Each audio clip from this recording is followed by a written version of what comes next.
just touched off camera. We're going to try the exact same feed and speeds and everything as the last cut and see how this one looks.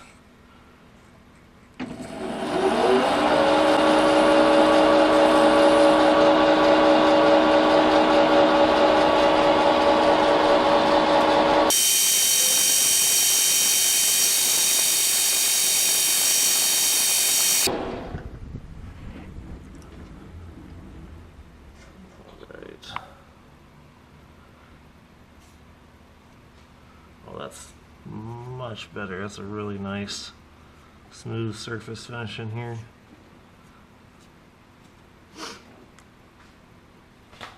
So that radius is good. What I'll probably do is get it close, and then we'll go from there.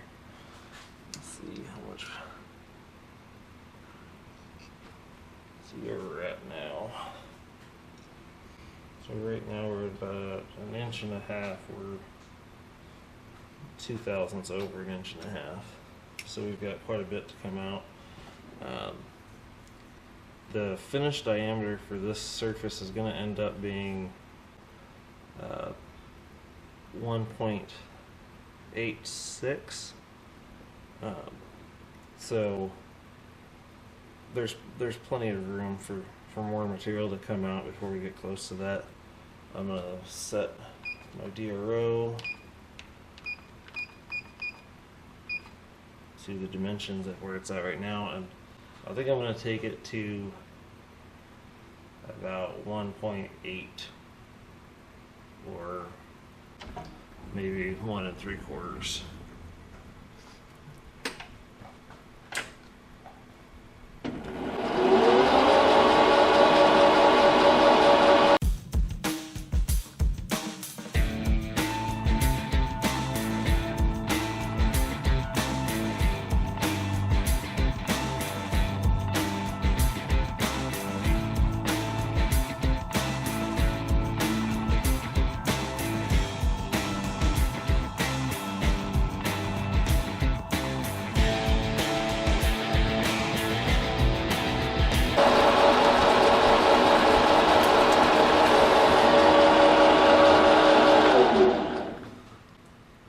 That's cutting way nicer with anchor lube.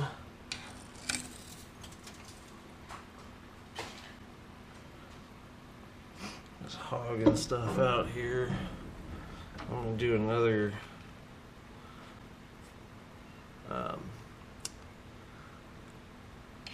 actually, you know what? My camera batteries are dying, so I'm going to switch batteries. Alright, fresh batteries in the camera. Get some more anchor lube in here.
Gonna double check measurement now, make sure it's still good.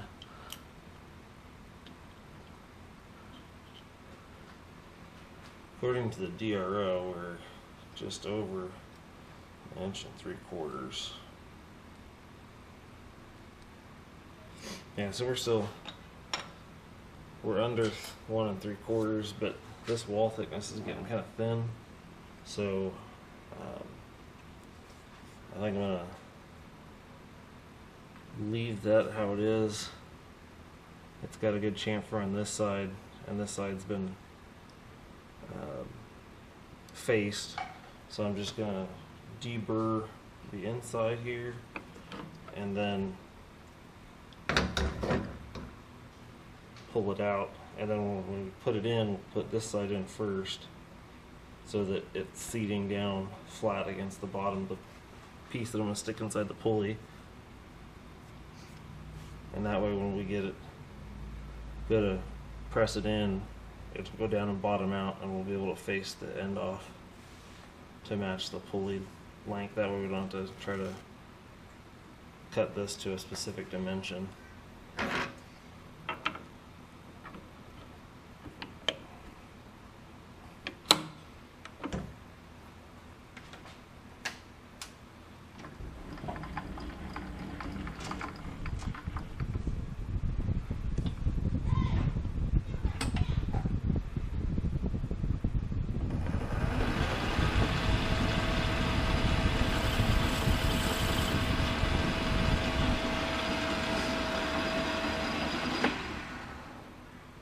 Now the only reason I'm doing that is just so this is a smooth surface here,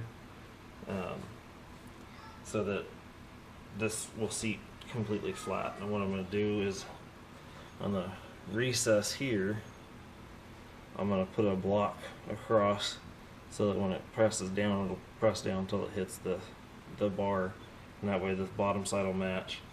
And then when I do the top side, I'll be able to come in and cut it out, which this is going to be really difficult. I still can't get these pins out. I've tried pretty much everything in my repertoire, and I can't get them. I've tried heating, I've tried using a puller on it. Nothing's working. So we'll go from here, get this out, get a 4-jaw chuck put in, and then we'll get going on turning the chuck or the pulley out. I'm not sure how well you guys are going to be able to see this. I just threw it up and kind of eyeballed it based on the chuck jaws. So we're going to come in,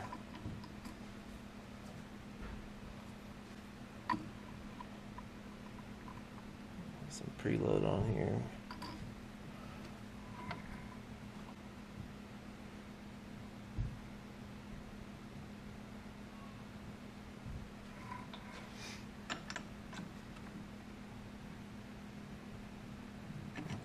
Wasn't tightened in yet. Alright, so here 0, opposite side is 25 thousandths over, so I need to loosen that one.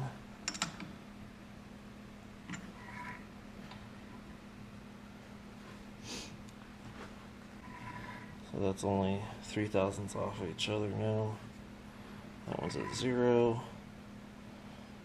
That one's at 25.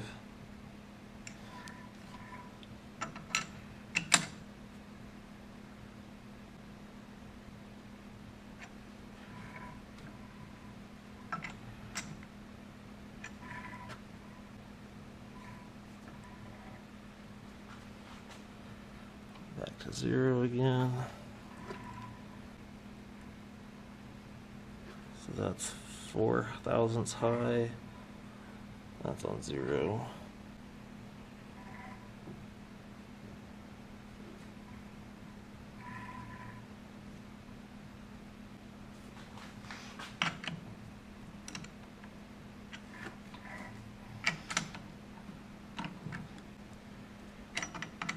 Help if I remembered which way to turn the chuck here.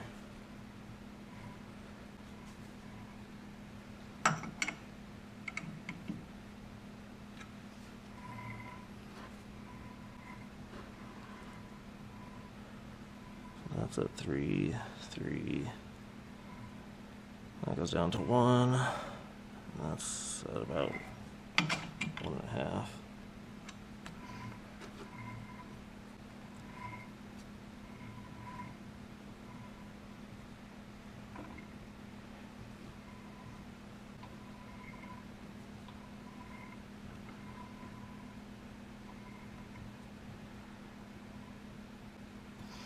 So that's got about a thou run out right now. That jaw's right dead on 4 thousandths, 4 thousandths, 3.5, and 4. So I'd say that direction is good. I'll double check, make sure that the pulley seat here is good, and we're getting about the same thousandth run out. Flip this thing around this way. Let's see how our face is running out here.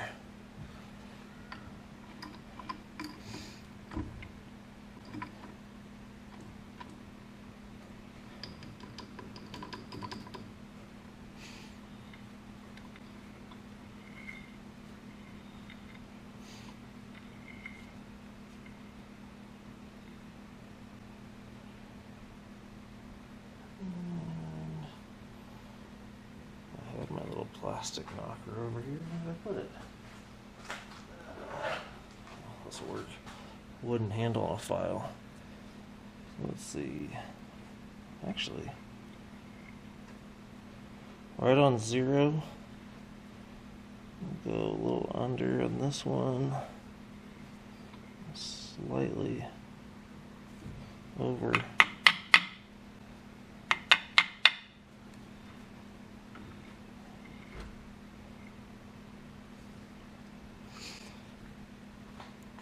I don't know how well, if at all, if you guys can see this. The face of this, I got it.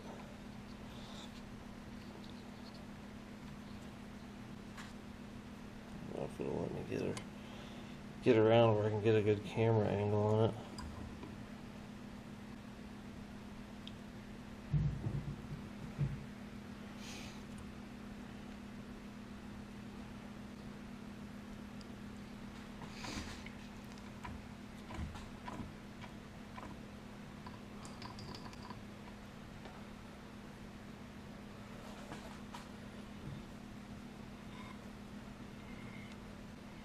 It's got a little bit of a variation, just showing about 1,000th, which I'm going to go ahead and call that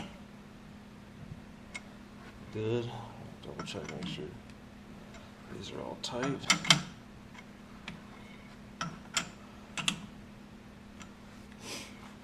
then I'll flip this back around now that we played around with that part and make sure it's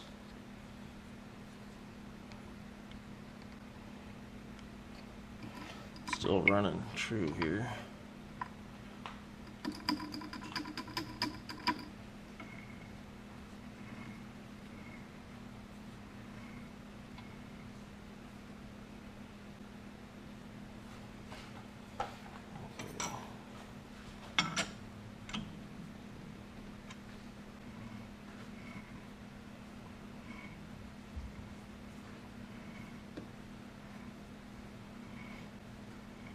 That's under 1,000th there now. Let's see. What lines in there? Let's see how it looks.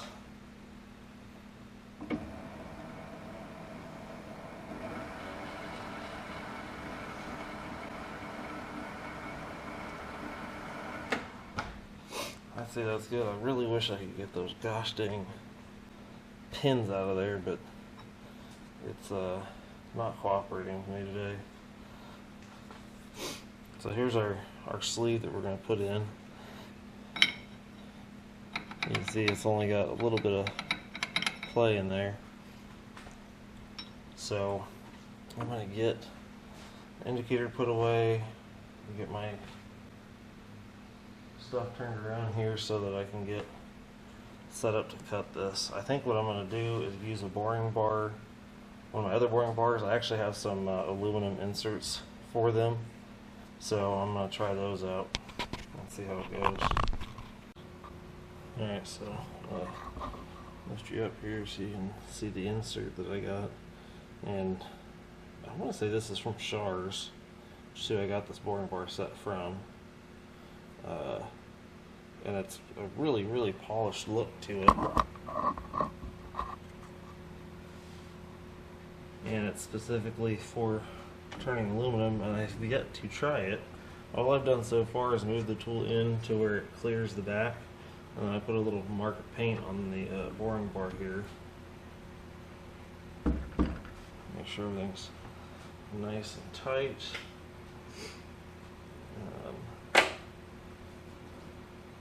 Everything's dialed in.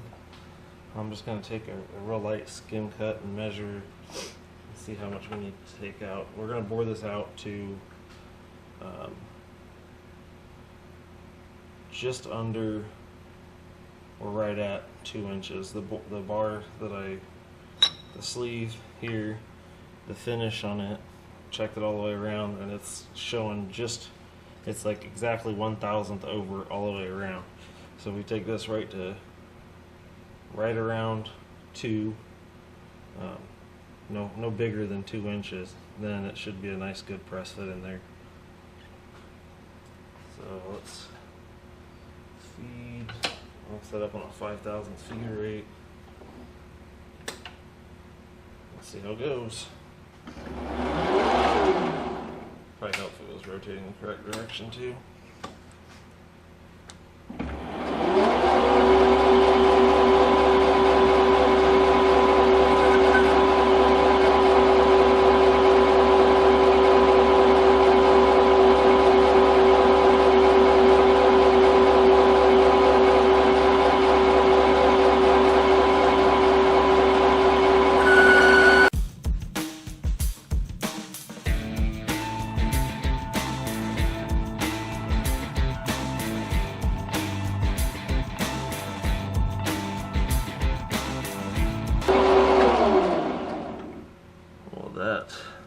The area that I recut, basically the same spot as the first cut, that surface finish looks fantastic.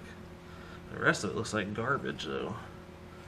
I mean, it almost looks like a real light knurling the way that it's vibrating in there. And I mean, everything is as tight can be here. I don't know what else I could do to tighten it up anymore. Let's see here.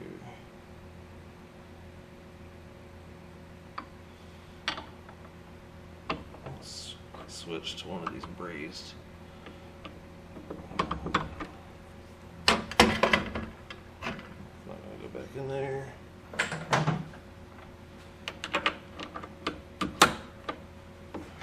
Let's see if that'll reach all the way in here. Shut the machine completely off because I'm going to stick my finger in here.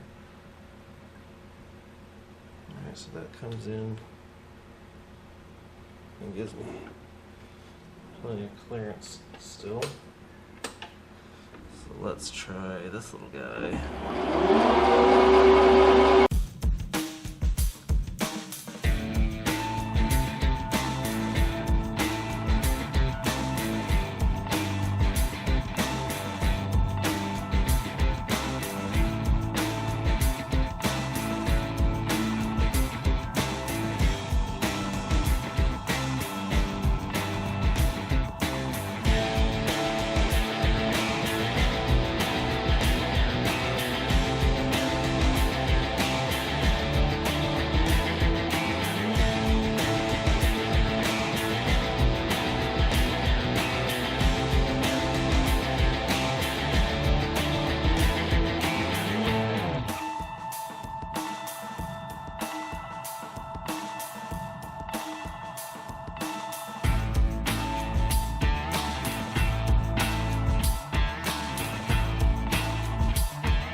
just realized that somewhere in there my SD card filled up and it didn't give me any kind of a warning or notice. On my final cut I needed 7.5 thou to bring me right to 2 inches, so I went a little bit under and I just got it cut, so we're checking to see how it did.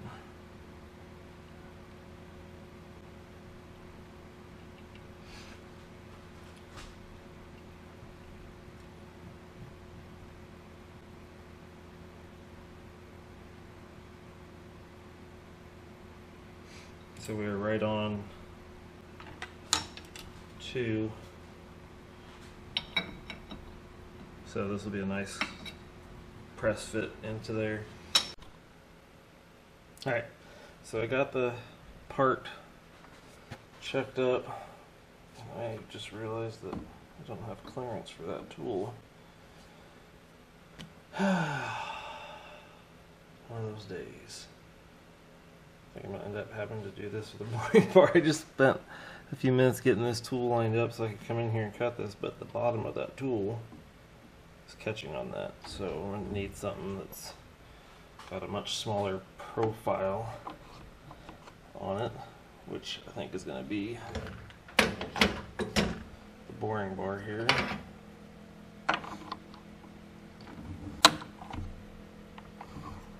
Just have to move everything.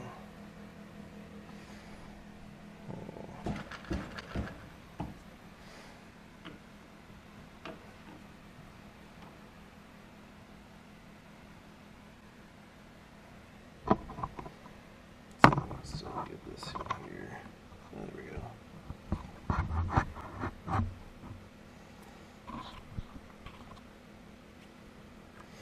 Alright. Now let's check this tool.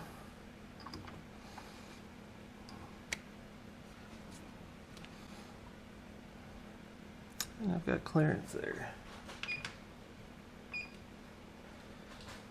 So just did on the DROs, I set that to 0 at that orientation this way. So once I hit that 0, I know I'm good. And I'm going to bring this back. I'm going to come forward and crash it in there and nick it. Come forward till it barely touches. And that way I have 2 zeros to work off of.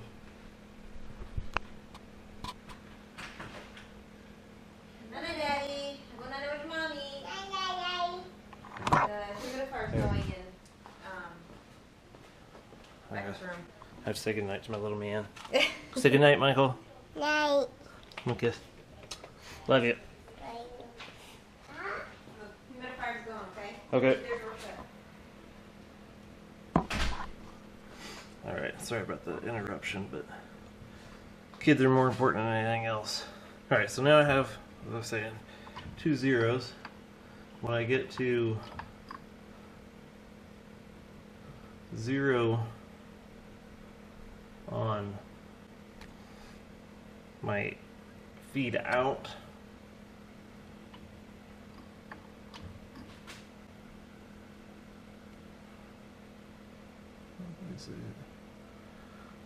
it's hitting now. Why is it hitting now?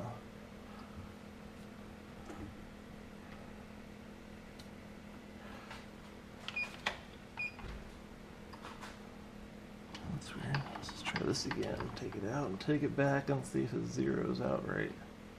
That's really bizarre. I've never had to do that before.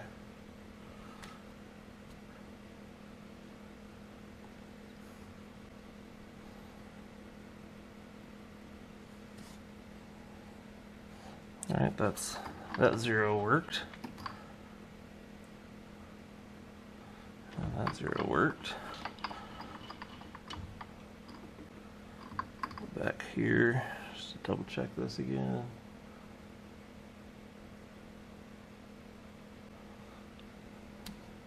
Alright, so what we're going to do is cut this face, but I just realized that I don't need this bar in here anymore. So I'm going to pull this one out and put a shorter stubby one in so that I can get a little bit closer here. Let's see, do I have that one sitting over here?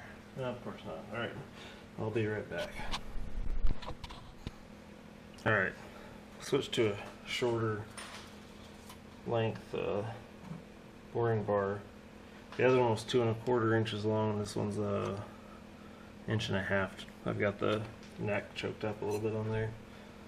Alright, so no impact, but it looks like it's going to be clear enough. I'm just going to take this and really slow manual cuts.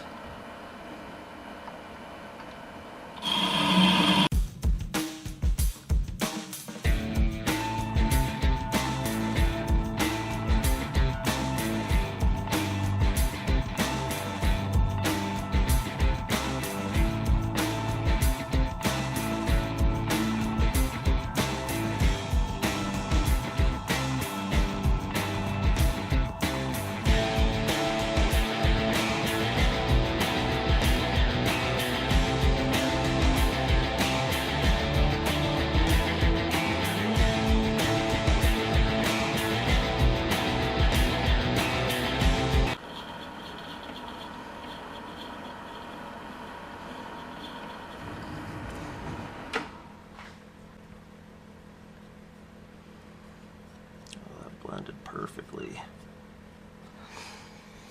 Alright, now get this boring bar switched out for the longer reach one, and we can start cutting the bore for the actual bearing seat. Alright, that edge feels good. Machine back on.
Weird how it can cut in the back, but not the front.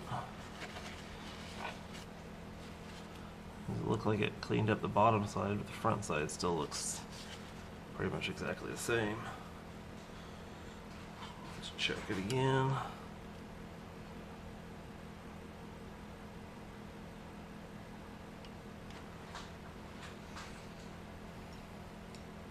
Well, we're a 1/2 thou under the intended diameter, so I think we'll be okay.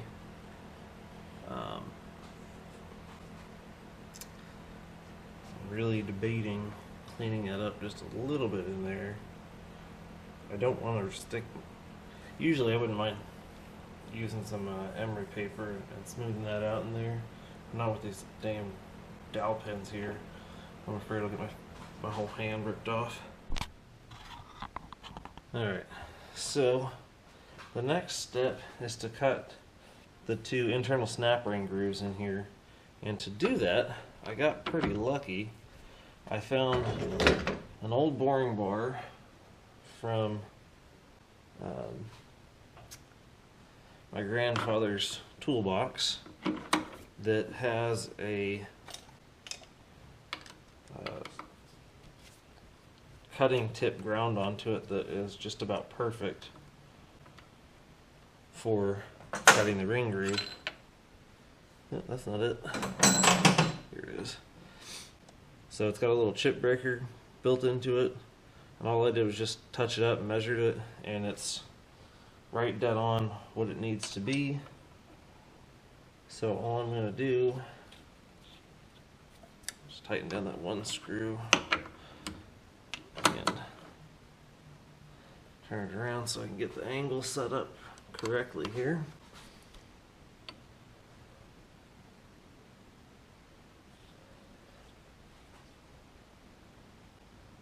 I think that'll work.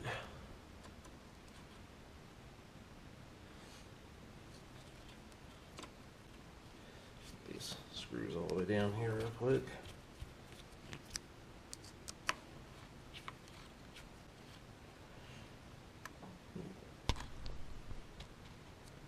So I'm going to turn it on, disengage my feed gears and everything. I'm going to lock my table in place here so I can't move in anymore or out. And I'm going to go real slow until I just barely touch off, and then I'll zero my DRO.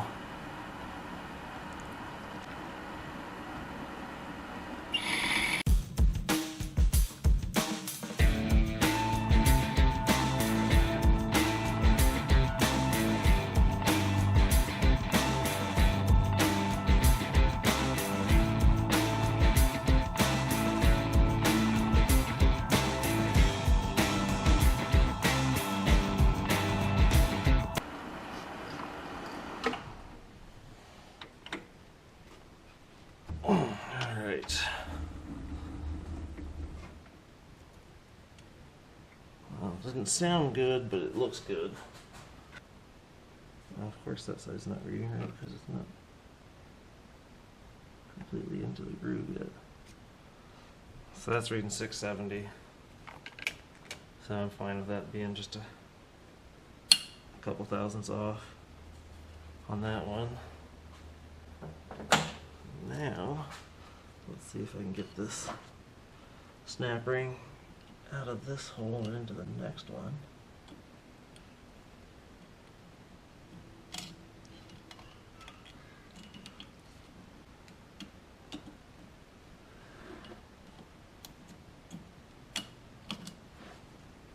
Alright, that one went in way easier than the other one.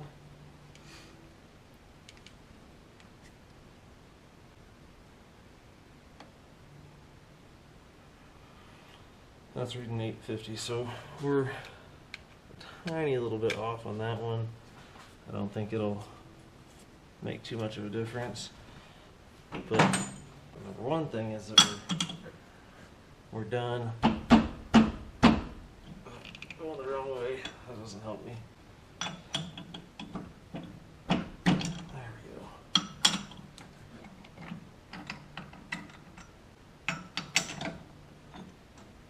We're done with it being on the lathe now, and I can go get it cleaned up, check the bearing fit on the bottom,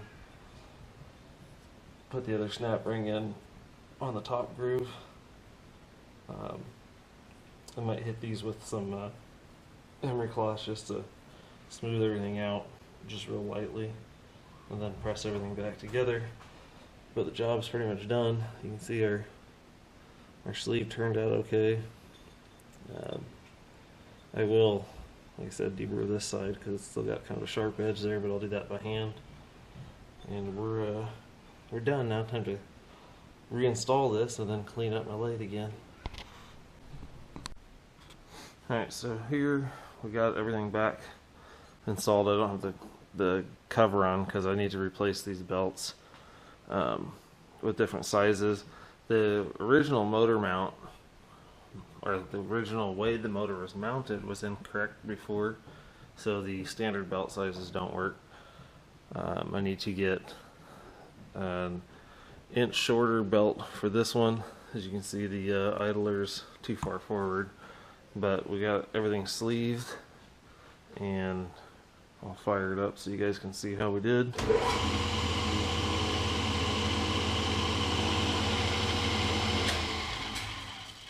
There is not a bit of play in there. This is the brake that you're hearing clicking, but there's nothing rattling or jiggling or anything. It's all nice and good.